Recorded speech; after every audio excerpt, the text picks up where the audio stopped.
السلام علیکم ورحمۃ اللہ وبرکاتہ۔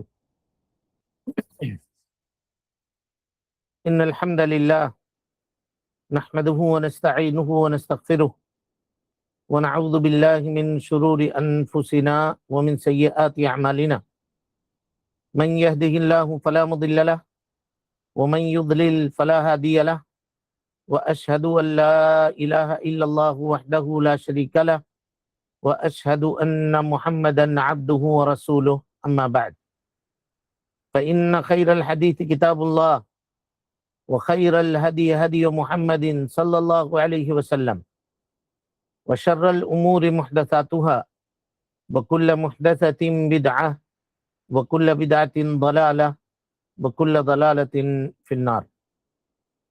محترم حاضرین، سامعین و سامعات، ناظرین و ناظرات، فقہ الصلاح کے عنوان پر منعقد کیے گئے اس درس میں ہم آپ تمام حضرات کا خیر مقدم کرتے ہیں، اور اللہ تعالیٰ سے یہ دعا کرتے ہیں کہ وہ ہم سب کے مل بیٹھنے کو قبول فرمائے، علم دین، علم نافع سیکھنے، اس کے مطابق عمل کرنے، اس کی دعوت عام کرنے، اور اس راستے میں آنے والی مصیبتوں پر اللہ سبحانہ و تعالی ہم سب کو صبر کی توفیق نصیب فرمائے۔ محترم حاضرین، سامعین و سامعات، الحمدللہ کل کے درس سے ہم مکروہات صلاۃ سے فارغ ہو چکے۔ اب اس کے بعد مصنف رحمۃ اللہ علیہ مبطلات صلاۃ کا تذکرہ کر رہے ہیں۔ باطل سے ہے مبطل، یعنی وہ اعمال کہ اگر نمازی نماز کی حالت میں ان کو انجام دے یا ان میں سے کسی ایک کو انجام دے تو اس کی نماز باطل ہو جائے گی، اس کی نماز باطل ہو جائے گی۔ اب یہاں باطل کا معنی کیا ہے؟ تو باطل کا معنی ہے جو اثر اس عبادت پہ مرتب ہونے والا تھا وہ اثر اس پہ مرتب نہیں ہوگا۔ اب اس کی ایک مثال سمجھیے۔ اللہ تعالیٰ نے بحیثیت مسلمان ہونے کے ہم سب کے اوپر دن بھر میں 5 وقت کی نمازوں کو فرض کیا ہے، یعنی یہ 5 وقت کی نمازیں ہم سب کے گردن کے اوپر ہیں، ہم اس کے ذمہ دار ہیں، گردن پر ہیں یعنی ذمہ دار ہیں، یہاں تک کہ ہم 5 وقت کی نماز ہر دن ادا کر دیں۔ تو اب اگر کوئی آدمی نماز پڑھے اور اس میں مبطلات میں سے کسی ایک کو انجام دے دے تو سمجھیے کہ اس کی گردن آزاد نہیں ہوئی اور اس سے قضا کا مطالبہ کیا جائے گا۔ اثر جو مرتب ہونے والا تھا، گلو خلاصی، عبادت کے انجام سے فراغت یا عبادت کو ادا کرنے سے فارغ ہو جانا، وہ آدمی فارغ نہیں ہو سکا۔ اور دوسری چیز، اس پر جو ثواب مرتب ہونے والا تھا وہ ثواب بھی اس پر مرتب نہیں ہوا، لہذا اس عبادت کو ہم کہیں گے باطل، اور اسی کو اہل علم فاسد بھی کہتے ہیں۔ فاسد اور باطل، جمہور کے نزدیک اس میں کوئی فرق نہیں ہے، آپ اس کو کہیے مبطلات صلاۃ یا مفسداتی صلاۃ، دونوں صحیح ہے جمہور کے نزدیک، لیکن حنفیہ فرق کرتے ہیں باطل اور فاسد میں۔ ان کے یہاں باطل الگ ہے اور فاسد الگ ہے۔ کہتے ہیں باطل وہ ہے جس کی اصلاح ممکن نہیں ہے، اور فاسد وہ ہے جس کی اصلاح ممکن ہے۔ اب مثال سے سمجھیے۔ کہتے ہیں کہ ایک آدمی، بس مثال دے رہا ہوں، مثال کے لیے، مثال کے حد تک اس معاملے کو رکھیے، کہ ایک آدمی ایک خنزیر کے بدلے میں ایک بالٹی شراب بیچے، کسی سے کہے کہ تم ایک خنزیر ہمیں دو اور ہم تمہیں ایک بالٹی شراب دے رہے ہیں، تو حنفیہ کے نزدیک یہ بیع باطل ہوگی، کیونکہ اس کی اصلاح ممکن نہیں ہے۔ خنزیر کو بیچنا بھی حرام، شراب کو بیچنا بھی حرام، اصلاح نہیں کر سکتے اب اس کی، تو وہ کہتے ہیں کہ یہ باطل ہے۔ لیکن اگر کوئی آدمی کہے کہ میرے پاس 10 درہم ہے، ہم کو کھلا چاہیے، یعنی 100 روپے کا نوٹ ہے میرے پاس، ہمیں 10 روپے کے نوٹ چاہیے آپ سے، دکاندار کے پاس اب گئے، دکاندار نے کہا کہ ٹھیک ہے ہم کھلا تو آپ کو دے دیں گے، لیکن 90 روپیہ دیں گے، 10 روپیہ ہم اس کا کاٹ لیں گے۔ ٹھیک ہے، آپ نے لے لیا، تو حنفیہ کہیں گے کہ یہ فاسد ہے. کیوں فاسد ہے؟ کہا اس کی اصلاح ممکن ہے. کیسے اصلاح ممکن ہے؟ کہا کہ دکاندار اگر 10 روپے آپ کو لوٹا دیا اور 100 آپ نے دیا تھا 100 کو 100 کر دیا تو جائز ہوا نہیں ہوا؟ صحیح ہو گیا؟ تو کہتے ہیں کہ ہاں یہ صحیح ہو گیا. تو ایسی صورت میں وہ اس کو فاسد کہیں گے. ما کان صحیحا باصلہ فاسدا بوصفہ، چونکہ غلط چیز آپ نے اس میں انجام دے دیا تھا جس کی وجہ سے یہ بیع آپ کا فاسد ہو گیا. ما کان باطلا باصلہ ووصفہ، اور وہ کیا ہے؟ وہی خنزیر اور شراب کی بیع. چاہے آپ کچھ بھی کر لیں اس میں، وہ صحیح بیع نہیں ہو سکتی ہے آپ کی.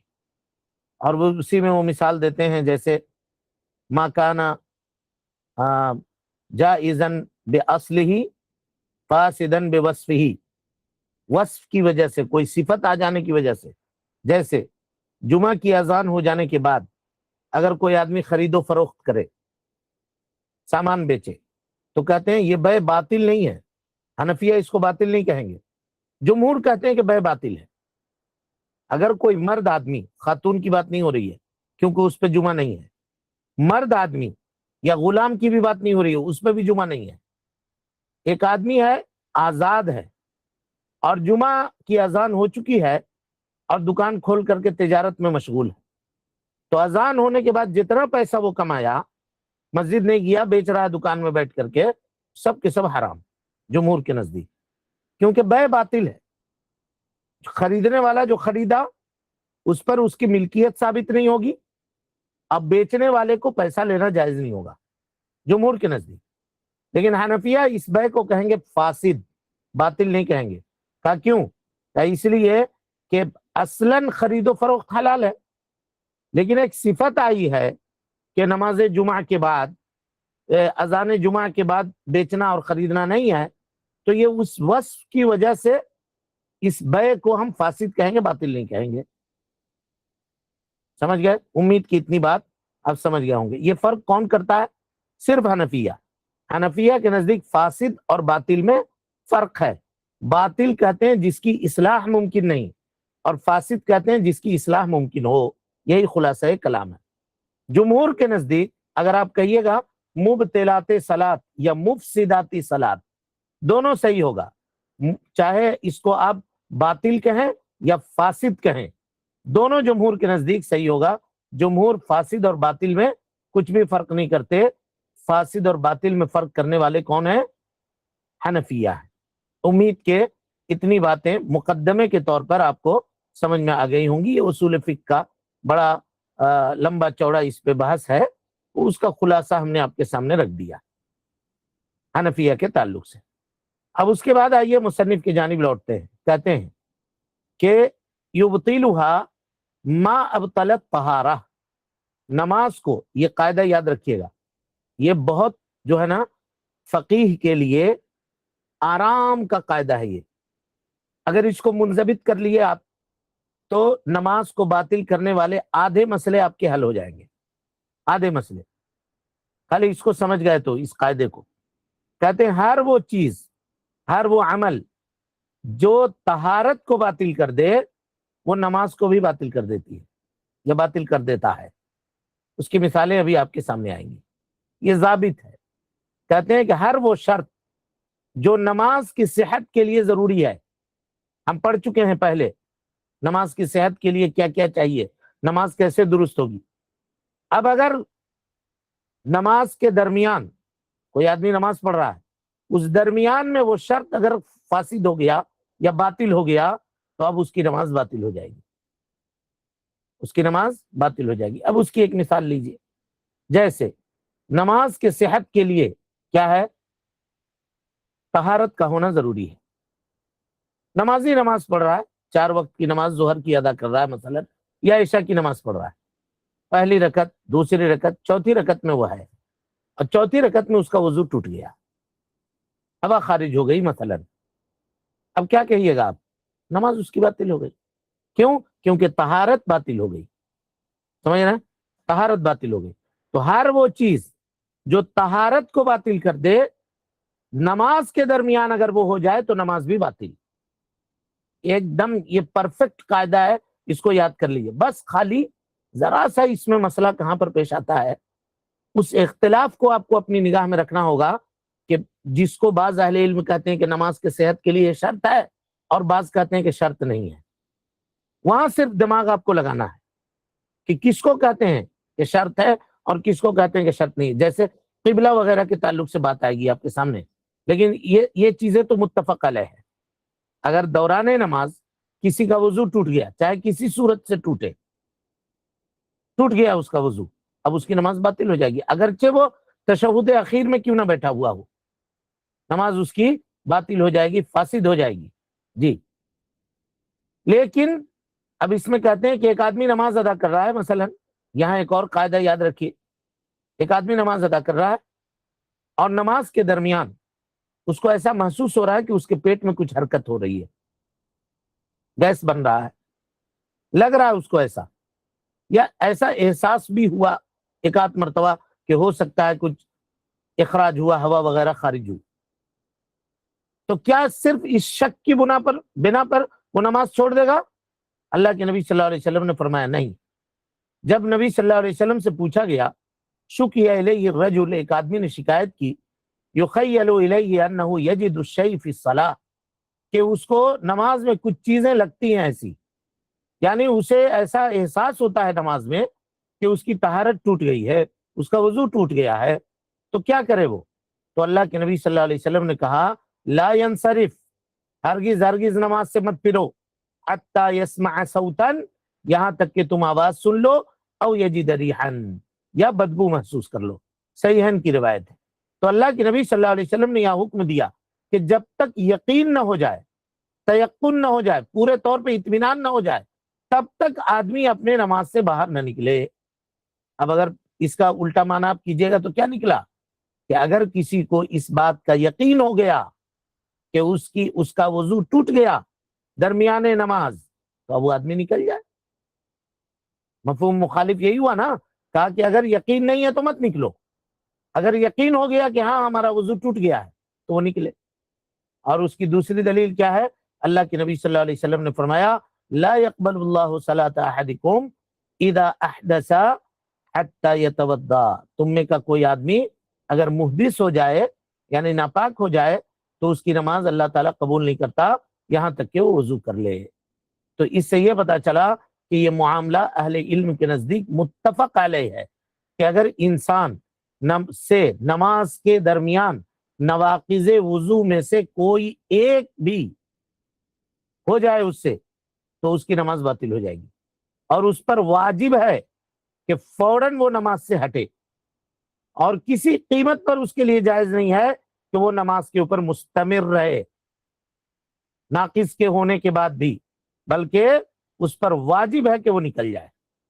اب کوئی آدمی یہ کہے گا کہ اب جماعت میں ہم کھڑے ہیں، پہلی صف میں ہیں اور ہمارا وضو ٹوٹ گیا، وہاں سے نکلیں گے تو 20 صفوں کو پیچھے سے یہ کرنا پڑے گا اور لوگ سمجھیں گے. دیکھیے لوگ کیا کہیں گے، اس کے چکر میں آدمی کو نہیں پڑنا چاہیے. نبی صلی اللہ علیہ وسلم نے بتلایا کہ ناک پہ ہاتھ رکھ کر کے آدمی نکل جائے، سمجھنے والا سمجھ جائے گا کہ اس کے ساتھ مسئلہ پیش آ گیا. کیا شرم کی بات ہے اس میں؟ کوئی بات نہیں ہے. ہم نے جب کتاب الطہارہ آپ لوگوں کو پڑھایا تھا تو وہاں تفصیل سے بتایا تھا یہ سارے مسئلے. کتاب الطہارہ موجود ہے یوٹیوب میں، آپ وہاں جا کر کے ان مسائل کو دیکھ سکتے ہیں، سمجھ سکتے ہیں. تو ہم نے اسی لیے کہا تھا کہ یہ سارے دروس جو ہیں کنیکٹڈ ہوں گے ایک دوسرے سے، جو ایک کو نہیں سمجھے گا دوسرے کو بھی نہیں سمجھے گا. اور اگر بہت زیادہ چلیے ایسا ہے، کچھ لوگ ہوتے ہیں کہ بہت زیادہ حساس ہوتے ہیں، بڑے شرمیلے ہوتے ہیں، اور وہ جانا ان کے لیے اچھا نہیں ہے، یا لوگ بعد میں ان کو چڑھائیں گے یا کچھ ایسا خدشہ ہے، خطرہ ہے، تو پھر وہ نماز توڑنے کی نیت کر لے، نماز سے نکل جانے کی نیت کر لے، بیٹھ جائے اور اس کے علاوہ کچھ نہیں کرے. پھر جب نماز ختم ہو تو نکل جائے، اپنا جا کر کے وضو کرے اور نماز پڑھے. سمجھ گئے؟ لیکن وہ نماز کے اوپر مستمر نہیں رہ سکتا. شرم کی وجہ سے کہہ رہے ہیں کہ ہمیں شرم آ رہی تھی تو ہم نے نماز مکمل کر لی، نہیں، ہرگز نہیں. اگر طہارت نہیں ہے تو نماز اگر کوئی آدمی پڑھ رہا ہے تو بعض اہل علم نے کہا کہ یہ کفر تک جاتا ہے معاملہ، کیونکہ کھلواڑ کر رہا ہے، وہ عبادت نہیں کر رہا ہے، کھلواڑ کر رہا ہے. انجانے میں ہو گیا تو ہو گیا، جان بوجھ کر کے یہ معاملہ ہے تو ایسی صورت میں بہت بڑا گناہ ہے اس سے کہیں زیادہ آسان اور ہلکا کام ہے کہ وہ نکل جائے۔ لوگ کیا کہیں گے، بھائی سب کے ساتھ ہوتا ہے، ہو گیا تو اب اس سے کیا ہو گیا، کوئی ایسی بات نہیں ہے۔ اس کے بعد مصنف کہتے ہیں وَكَشْفُ الْعَوْرَةِ عَمْدًا، کوئی آدمی جان بوجھ کر کے حالت نماز میں اپنی سطر کھول لے۔ آپ سب کو معلوم ہے کہ قدرت اگر انسان کے پاس ہے، طاقت ہے، تو نماز کے شروط میں سے یہ شرط ہے، نماز کے درست ہونے کے لیے یہ شرط ہے کہ نمازی کا سطر جو ہے وہ ڈھکا ہوا ہو۔ اب ہم نے تفصیل بتایا ہے کہ مردوں کا سطر کیا ہے، عورتوں کا کیا ہے، وہ اب ہم نہیں دہرائیں گے۔ اب اس کو اگر کوئی کسی کو جاننا ہے تو اس کو پلٹنا پڑے گا، پیچھے کے دروس میں، اگلے دروس میں اس کو دیکھنا پڑے گا۔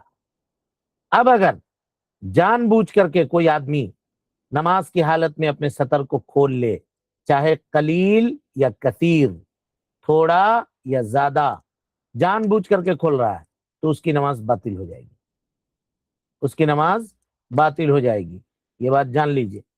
اور اگر انجانے میں اگر ہوا ایسا تو اس کی نماز کا کیا حکم ہے، بات ابھی ہم آگے آپ کے سامنے بیان کریں گے۔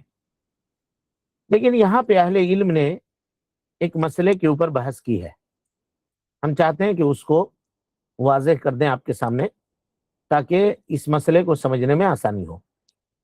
کہتے ہیں کہ ستر یا کسی بھی چیز کو چھپانا یہ کب حاصل ہوگا اور کب انکشاف ہوگا؟ انکشاف کہتے ہیں سطر کا کھلنا، اور ستر کہتے ہیں سطر کو ڈھانکنا۔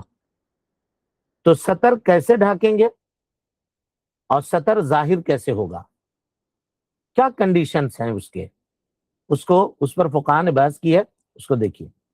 تو کہتے ہیں کہ کوئی بھی آدمی جو نماز کی حالت میں یا عام حالتوں میں سطر پوشی کرنا چاہ رہا ہے تو اس کے لیے ضروری ہے کہ ایسا لباس وہ پہنے کہ جو لباس باریک نہ ہو، نمبر ایک، اور نمبر دو بہت زیادہ چست نہ ہو۔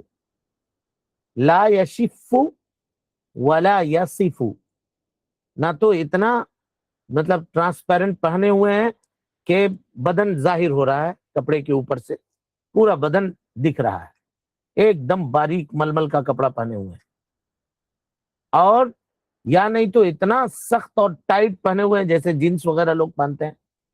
تو کھڑا ہے، اگر آدمی کھڑے ہو کر نماز پڑھ رہا ہے تو اس کے جسم کی جو بناوٹ ہے وہ نظر آ رہی ہے۔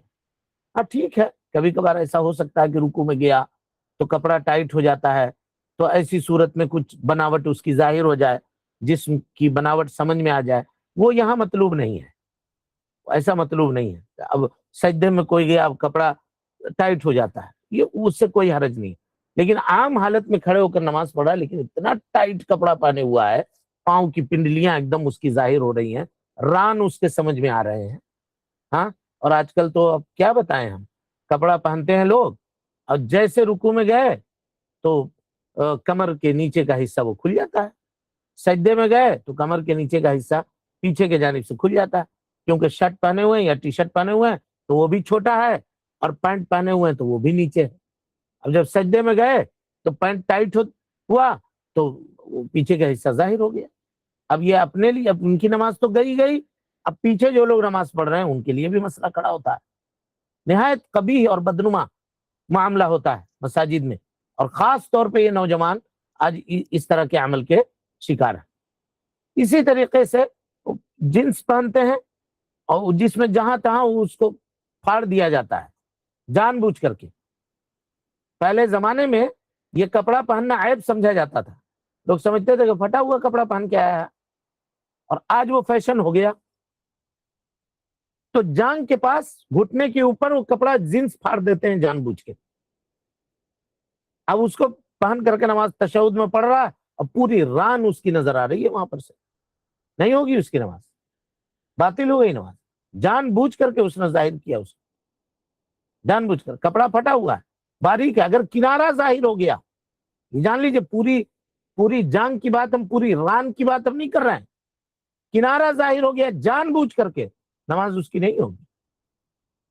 جی، اور اسی طرح سے بہت ٹائٹ کپڑا پہنے ہوا ہے تو اہل علم کہتے ہیں کہ چلو کپڑا پہنا ہوا ہے، نماز تو اس کی ہو جائے گی لیکن وہ آدمی کبیرہ گناہ کا ارتکاب کرے گا، کیونکہ ایسے کپڑے کو پہن کر کے نماز پڑھ رہا ہے جس سے اس کی ستر پوشی نہیں ہو رہی ہے، جس سے ستر پوشی نہیں ہو رہی ہے۔ امید ہے کہ یہ دونوں چیزیں آپ سمجھ گئے ہوں گے۔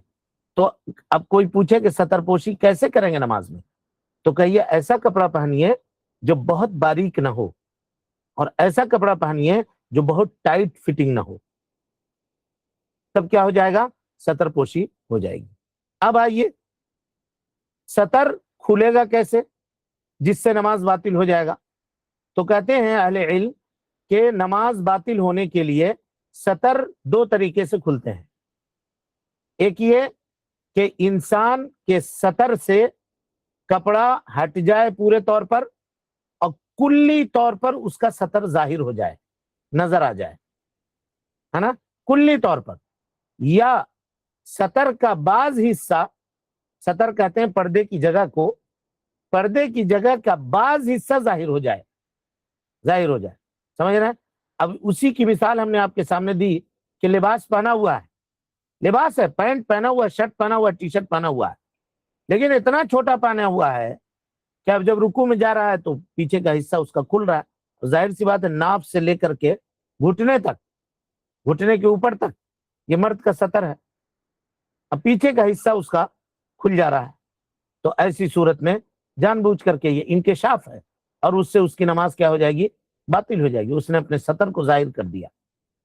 اور دوسری چیز اہل علم کہتے ہیں کہ کوئی آدمی ایسا لباس پہنے، یہ انکشاف بتا رہا ہوں میں، ایسا لباس پہنے، اتنا باریک لباس، اتنا باریک لباس کہ لباس کے اوپر سے اس کے جسم نظر آ رہے ہیں، اس کا جسم پورا کا پورا نظر آ رہا ہے، تو اس کو بھی ہم کہیں گے کہ یہ کشف عورت ہے۔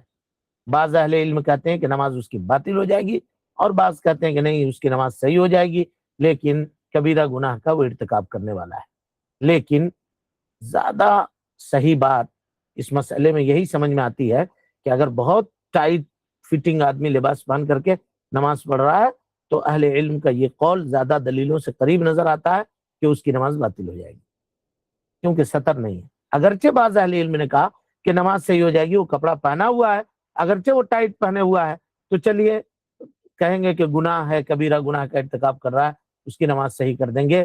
لیکن راجح قول جو دلیلوں کی روشنی میں بات سمجھ میں آتی ہے وہ یہی ہے کہ اس کی نماز باطل ہو جائے گی۔ اچھی بات، اتنی بات آپ سمجھ گئے، الحمدللہ۔ اس کے بعد مصنف کہتے ہیں لا انکشفها نحو ریح فسترها فی الحال۔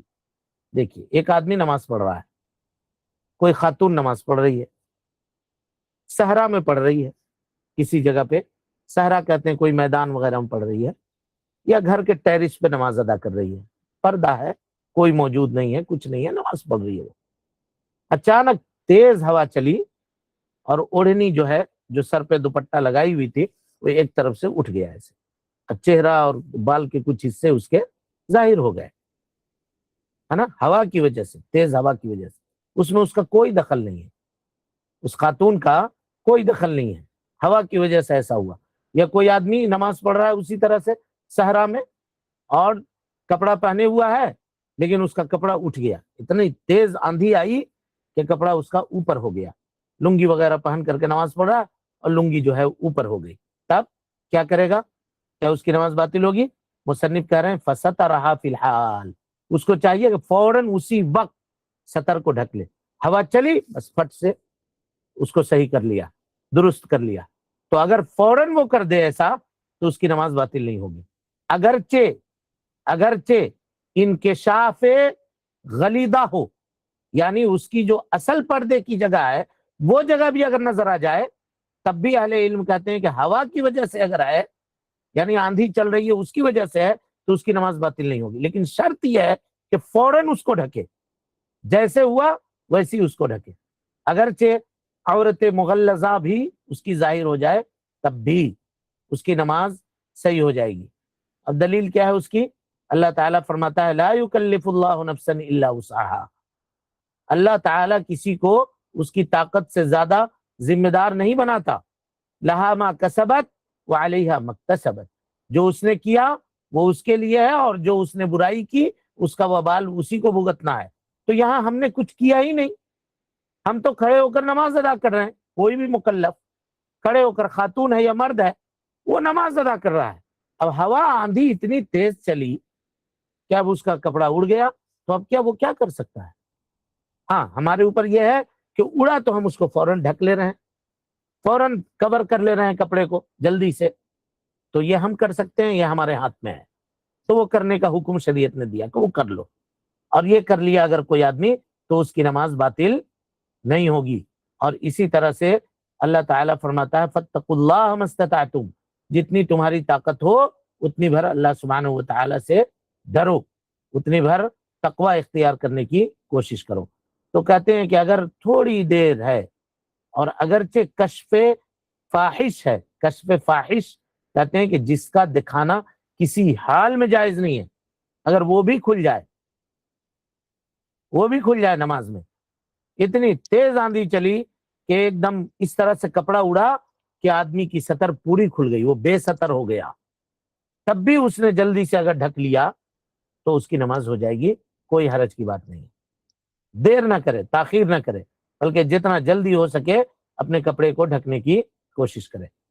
اس کے بعد مصنف کہتے ہیں اولا وکان المکشوف لا یفحش فی النظر، کہتے ہیں کہ اگر ہوا چلی تیز اور کسی مصلی کا، نمازی کا سطر کھل گیا اور اس نے فوراً اپنے سطر کو ڈھکا نہیں، یعنی اس کے اوپر جو واجب تھا کرنا اس نے نہیں کیا، اگر تھوڑی دیر ہے تو چلیے چلے گا تھوڑی دیر۔ اب کہا کہ تھوڑی دیر کا ضابطہ کیا ہے؟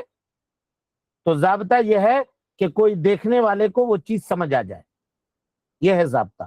دیکھا نا، اسے دیکھا، اب اتنا دیر جو دیکھا تو اسی کو ضابطہ کہتے ہیں، یہی اسی کو کم وقت اور زیادہ وقت کہتے ہیں، کہ دیکھنے والے کو سمجھ میں آ جائے، کہا کہ تب پھر اس کی نماز باطل ہو جائے گی۔ لیکن فوراً اس نے جیسے اڑا اس نے ڈھکنے کی کوشش کر دی تو اس کی نماز باطل نہیں ہوگی انشاءاللہ۔ کہا کیوں، کیا دلیل ہے اس کی؟ اب دلیل دیکھیے، دلیل کو سمجھیے تو بات سمجھ میں آئے گی۔ حضرت عمر بن سلمہ رضی اللہ عنہ کہتے ہیں کہ اللہ کے نبی صلی اللہ علیہ وسلم کے پاس ہمارا وفد آیا، ہمارے قبیلے کے لوگ آئے، یعنی جب صلح حدیبیہ سے نبی صلی اللہ علیہ وسلم لوٹے تو اس کو عام الوفود کہتے ہیں، وفد کا سال۔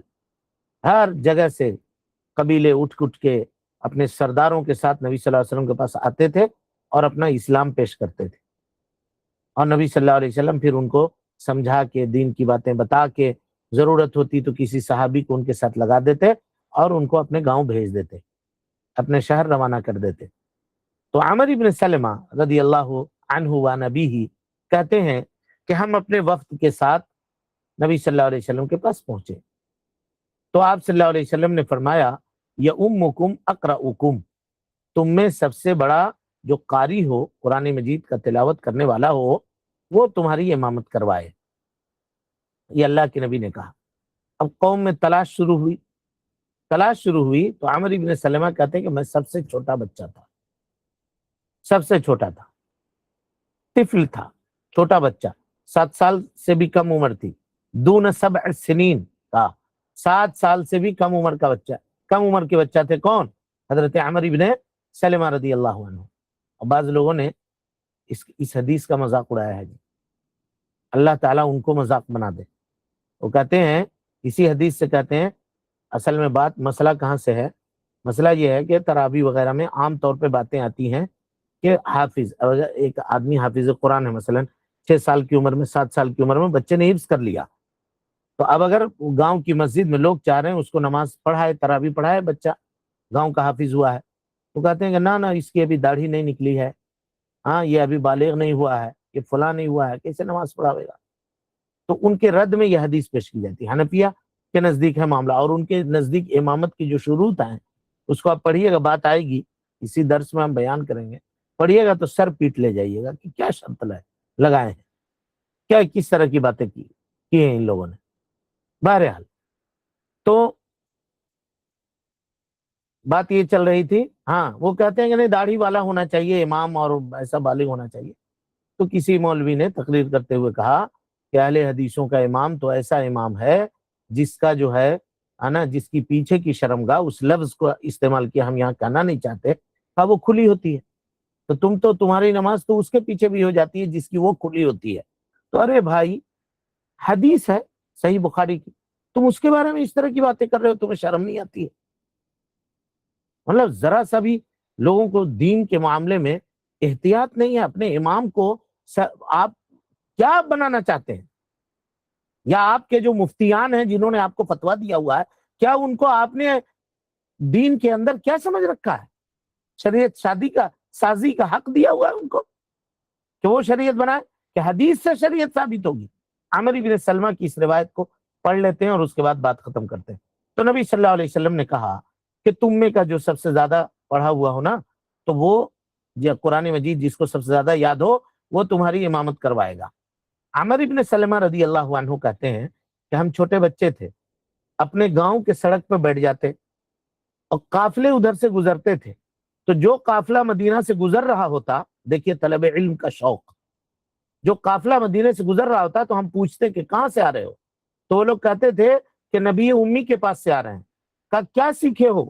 تو وہ جو قرآن کی 2 آیتیں 4 آیتیں 10 آیتیں سیکھے ہوئے ہوتے وہ ہم کو بتا دیتے اور اسی وقت ہم اس کو حفظ کرتے یاد کر لیتے. کتنے ذہین تھے، دیکھیے کتنے ذہین تھے عمر بن سلمہ رضی اللہ عنہ. جب لے کر ان کو گئے لوگ تو تلاش شروع ہوئی کہ کس کو قرآن یاد ہے. عمر بن سلمہ نے کہا کہ مجھے یاد ہے، میں نے قرآن یاد کیا ہوا ہے. اللہ کے نبی جناب محمد رسول اللہ صلی اللہ علیہ وسلم نے ان کو امام متعین کر دیا کیونکہ بعض صورتیں ان کو یاد تھی. اور کہتے ہیں کہ میں اپنے گاؤں میں 5 وقت کی نماز کا امام بنا اور جنازہ اگر کسی کا ہو جاتا تو میں ہی پڑھاتا تھا اور عید وغیرہ کی نماز بھی اپنے گاؤں میں ہی پڑھاتا تھا، جبکہ میری عمر کتنی تھی؟ 7 سال سے کم تھی. یہ حدیث دیکھیے 7 سال سے کم تھی. یہاں تراویح کی بات نہیں ہو رہی ہے، 5 وقت کی نمازوں کی بات ہو رہی ہے. عمر بن سلمہ کہتے ہیں کہ میں پڑھاتا تھا. اب آئیے بات محل شاہد کی طرف ہم لوگ پلٹتے ہیں. کہ عمر بن سلمہ جب نماز پڑھا رہے تھے تو کہتے ہیں کہ میرے پاس جو چادر تھی نا، چھوٹی چادر تھی، ذرا پیلے کلر کی چھوٹی ایک چادر تھی. تو میں جب سجدہ کرتا تھا تو میرے پیچھے کا جو حصہ ہوتا وہ کھل جاتا. نماز میں چادر لپیٹ کے سجدہ کرتے ہوں گے، ایک ہی چادر تھی، اسی کو آدھا اوپر آدھا نیچے باندھتے ہوں گے اور نماز میں جب سجدے میں جاتے تو سطر ان کا کھل جاتا تھا پیچھے کے جانے. تو کہا فقالت امرأۃ من النساء، خواتین میں سے ایک خاتون نے کہا وارو عنا عورت قاریکم، کہ بھائی ہم سے اپنے تمہارے قاری کے سطر کو تو چھپاؤ. دیکھیے روایت سنیے، اس سے یہ پتا چلا کہ خواتین نماز ادا اسی لیے چڑھا ہے اس حدیث سے، اسی لیے چڑھا ہے کہ اگر اس کو مان لیں گے تو پھر کہنا پڑے گا کہ خواتین کو لاؤ مسجد میں. دیکھو امام کی یہ حالت ہے، اس کے باوجود خواتین مسجد میں نماز ادا کر رہی ہیں. وارو عنا عورت قاریکم، چھپاؤ ہم سے تمہارے قاری صاحب کے سطر کو، ہم سے چھپاؤ. عمر ابن سلمہ کہتے ہیں کہ میرے پاس تو وہی ایک چادر تھی، اسی کو پہن کر کے نماز پڑھتا تھا. اور خواتین نے جب ایسی شکایت کی تو میرے گاؤں کے لوگوں نے میرے لیے ایک عمانی قمیص خرید دی. ایک قمیص جو ہوتا ہے عمان کا بنا ہوا کا، اس کو خرید دیا. کہتے ہیں فما فرحت بشیء بعد الاسلام فرحی به، اس کپڑا کو پا کر کے اسلام کے بعد مجھے اس سے زیادہ خوشی نہیں ہوئی تھی جتنی خوشی اس کپڑے کو لے کر کے ہوئی. فکنت اؤمکم، کہا میں انہیں نماز پڑھاتا تھا، اؤمہم میں انہیں نماز پڑھاتا تھا، وانا ابن 7 سنین او 8 سنین، میری عمر 7 سال یا 8 سال کی تھی. اس حدیث کو امام ابو داؤد نے روایت کیا ہے، علامہ البانی رحمۃ اللہ علیہ نے اس کو صحیح قرار دیا ہے. تو یہاں عمر ابن سلمہ رضی اللہ عنہ نماز پڑھاتے تھے اور اس حال میں کہ ان کا سطر کھل جاتا تھا، اور یہ سطر کھلنے میں ان کا کوئی اختیار نہیں تھا کیونکہ ان کے پاس اس کے علاوہ کوئی کپڑا تھا ہی نہیں. اب وہ لوگ جو اس طرح کے کپڑے پہن کر کے آتے ہیں اور وہ کہیں کہ ہمارے پاس ایسا کپڑا نہیں ہے تو ماننے کا ہے؟ بھائی اس وقت کپڑوں کی کمی بھی تھی، لوگوں کے پاس پیسے بھی نہیں تھے اور آج تو اتنے کپڑے ہیں کہ پوری دنیا کو اگر کوئی آدمی لپیٹے کپڑا سے تو 7 مرتبہ پوری دنیا لپیٹ دے گا، کپڑے ختم نہیں ہوں گے، اتنے کپڑے بنے ہوئے ہیں اور اتنے لوگوں کے پاس آسانی آ گئی ہے۔ جی اب اس مسئلے کو یہیں رکھیے گا، انشاءاللہ پھر کل کے درس میں اس کی وضاحت کریں گے۔ اللہ سبحانہ و تعالیٰ سے ہم دعا کرتے ہیں کہ وہ ہم سب کو حسن عمل کی توفیق دے، ہم سب کی اصلاح فرمائے، نیکیوں کو شرف قبولیت سے نوازے، سیئات سے درگزر فرمائے، جب تک زندہ رکھے دین اسلام پہ زندہ رکھے، اور جب اٹھائے ایمان پہ اٹھائے۔ آمین۔ وآخر دعوانا ان الحمدللہ رب العالمین۔